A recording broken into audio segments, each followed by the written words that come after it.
Hello everyone, good morning. Signing blog ওই সঙ্গীতা চ্যানেলে তোমাদের সবাইকে স্বাগত জানিয়ে একটা নতুন ব্লগ শুরু করছি। আজ একটা নতুন দিন, নতুন সকাল, মিষ্টি সকাল, যেন ঝলমলে রোদালা সকাল। আজকে ঝলমলে রোদ উঠেছে বাইরে। তো আমার সকালবেলা সব বাসি কাজ সারা হয়ে গেছে আজকে।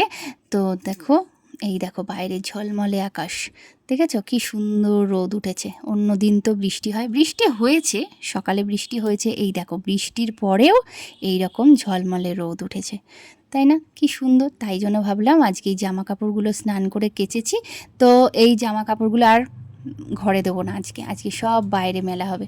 কেননা সকালবেলা উঠেই এত সুন্দর রোদ, তো সব শুকিয়ে যাবে। তো মেলে দিয়েছি, দেখো সব বাইরে মেলে দিয়েছি। তারপর লিকার চা আর বিস্কুট, বেকারি বিস্কুট নিয়ে বসে পড়েছি। দেখো, চায়ের জন্য বিস্কুট না বিস্কুটের জন্য চা, বলো তো? মনে হচ্ছে না বিস্কুটের জন্য চা? একদম তাই, আমি বিস্কুটের জন্যই চা খাই। হ্যাঁ, আর এই দেখো ডালিয়া করেছি, ঘি দিয়ে ডালিয়াটাকে একদম সুন্দর করে নামিয়ে নিয়েছি। এই দেখো ছেলে আর মেয়েকে দিয়ে দিয়েছি। ছেলে আর মেয়ে বসে বসে ডালিয়া খাচ্ছে। আর আমার মাম্মামের অবস্থা দেখো, বোতল নিয়ে দৌড়েছে বাইরে। আমি বললাম জলগুলো ভরতে যাব, দেখো ও বোতল নিয়ে ভরতে গেছে বাইরের কলে। দেখেছো কত বোতল, বলে আমি ভরবো। আজকে সকালে করেছিলাম ডাল, আলু ভাজা, পটল ভাজা। দুপুরে আমাদের জন্য আর কিছু না। এখন রান্না করছি কটার সময় জানো? 2:30-এর সময়। আর এই দেখো আলুগুলো সেদ্ধ করে রেখেছি, এইগুলো হবে আলুর মানে চপ, আলুর চপ। আর এই যে মাংস কষাচ্ছি, এখন বাজে 3টে। কেন বলো তো? টুনিরা আসবে সন্ধ্যাবেলা, তাই আমি আজকে এই দুপুরবেলা রান্নাটা করে রাখছি। রাত্রিবেলা তাহলে একটু গল্প করা যাবে ওদের সাথে। রান্না করতে গেলে আর গল্প টল্প কিচ্ছু করা যায় না, ওই জন্য ভাবলাম আগে রান্নাটা সেরে রেখে দিই, তাহলে ওরা আসলে একটুখানি আড্ডা গল্প এগুলো জমিয়ে করা যাবে। তো এই দেখো কষিয়ে নিয়ে এবার জলটা দিয়ে দিলাম। আর করব হচ্ছে ভাত, ডাল, আলুর চপ আর মাংস। আজকে সিম্পল, আজকে বিরিয়ানি টিরিয়ানি কিছু করব না। এই দেখো মাংসটা ফিনিশিংটা একটুখানি দেখিয়ে দিই তোমাদেরকে।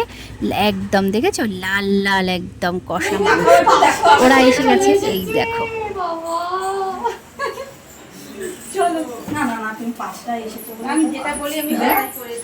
তো ওদেরকে একটুখানি জলখাবার দিয়ে দিই। জলখাবার বলতে একটু আলুর চপটাই দেবো মুড়ি দিয়ে। তো তার জন্য আলুর চপটা আমি না, আমার বর ভাজছে, ঠিক আছে? বলে ও আবার খুব মানে আলুর চপটা খুব সুন্দর ভাজে। হ্যাঁ, তা বললাম, ওই নিজেই বললো যে আমি ভাজি, তোমাকে ভাজতে হবে না। তাই বললাম তাহলে তো একটুখানি ভালোই হবে, গল্প করা যাবে। তো বসে ওই বুড়িটা যেন না আসে আমাদের বাড়ি, ওই বুড়িটা যেন না আসে। ভাই কি এরকম করে নেই, পিসিকে মারছে কেন? পিসিকে মারছে ওই ওই যে না তো বলছে পিসির দিদা না, ঠাম্মা আমাকে তো বুড়ি বলছে। বলছে একটু আমি পিসিকে মারলাম কিন্তু মানে ওটা যে তোমার মা, এটা তো বুঝতে পারছে না, বলে পিসির ঠাম্মা, ওই যে পিসির ঠাম্মা পিসিকে মারছে। আসতে দেবে না একদম, আমরা বলি একদম আসতে দেবে না। এরকম বলে সবাইকে জলখাবার দেওয়ার পরে আমার মেয়ে বলল রসগোল্লা খাবো, তো ওকে একটা রসগোল্লা খেতে দিলাম। আর এদিকে চলে এলাম রান্নাঘরে। হ্যাঁ দেখো, এবার একটুখানি আলুর ভাজা ছিল, টুকটাকগুলো করা ছিল, সেগুলো করতে এলাম। তো করতে এসে তো জানোই আমাদের রান্নাঘরে গল্প, রান্নাঘরে মানে কি বলবো, দুজনে মিলে বসে বসে গল্প করছি। ওদিকে ছেলেরা খেলছে, আর আমার বর আর দাদা মিলে গল্প করছে, আর এদিকে আমরা রান্নাঘরে নিজেদের মতন সংসারের গল্প করতেই রয়েছি। তো আমাদের এইগুলোই চলে, আসলে পরে আড্ডা, গেলে পরেও আড্ডা। এইটুকুনি মানে জাস্ট এগুলো হচ্ছে অক্সিজেন, তাই না? মানে এগুলো না থাকলে আমাদের চলে না। এই গল্প আড্ডা চলতেই থাকে আমাদের। যাই হোক, মানে সেরে ফেলি। তারপরে রাত হয়ে গেছে, ওরা চলে যাবে, তাই জন্য ওদেরকে খেতে দিয়ে দিলাম। খেতে বসে গেছে। আর এদিকে মাম্মা দেখো বসেছে। হ্যাঁ মাম্মা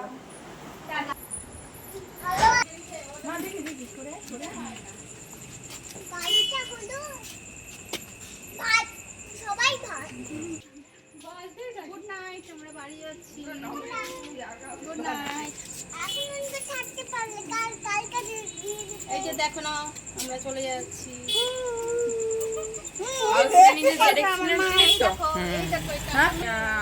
গাড়িটা নিয়ে এরকম যাচ্ছে, এরকম ভাবে ছেলে বলছে দাঁড়াও না, ছেলেটা বলছে এত দামি গাড়ি খারাপ হয়ে যায় কখনো? ওই তাহলে হাতটাতে নিয়ে যাচ্ছে কেন? হাতটাতে নিয়ে যাচ্ছে কেন? টাটা। এই যে মা এই যে জায়গা আছে, এই যে কতগুলো জায়গা আছে। বলে টাটা। রাখি পড়াতে যাবো। আচ্ছা তাহলে তাহলে রাখির দিন হ্যাঁ? ও পিসি টাটা। রাখি পড়াতে যাবো দাদা। টাটা। টাটা করে দে, টাটা করে দে।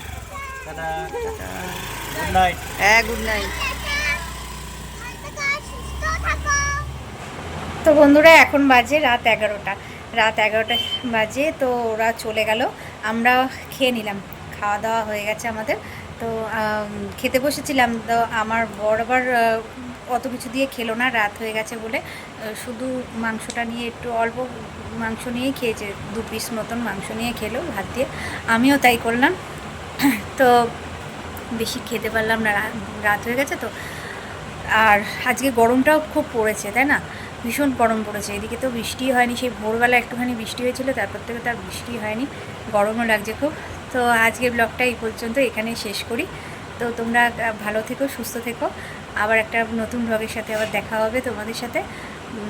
আজকের মতন ব্লগটা এই পর্যন্তই। ভালো লাগলে অবশ্যই করে লাইক, কমেন্ট, সাবস্ক্রাইব করো। টাটা, আজকের মতো টাটা।